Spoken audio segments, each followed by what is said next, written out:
1/1/2026 இந்த புத்தாண்டின் மாலை நிகழ்ச்சி அன்னதானம் இன்று கிரிவலப்பாதை வள்ளலார் பீடத்தில் காலையிலிருந்து நடந்து கொண்டிருக்கிறது. இப்பொழுது சக்கரை பொங்கல் பிரசாதம். எல்லாருக்கும் எல்லா அருளும் கிடைக்கட்டும், உங்கள் கஷ்டங்கள் எல்லாம் தீரட்டும். வந்து கொண்டிருக்கிற அனைத்து பக்தர்களுக்கும் இன்றைய பிரசாதம் திருப்பதி வெங்கடேச பெருமாளுடைய பிரசாதம். இது காலையில் சிவன் பிரசாதம் போட்டது, இப்போ பெருமாள் பிரசாதம். எல்லா அருளும் உங்களுக்கு ஆனந்தமாக கிடைக்கட்டும்.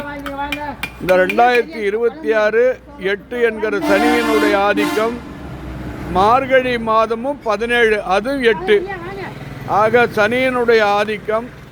ரொம்ப ஜாக்கிரதையாக இருக்கணும். உடம்பு பிரச்சனைகள் எல்லாம் வரும்.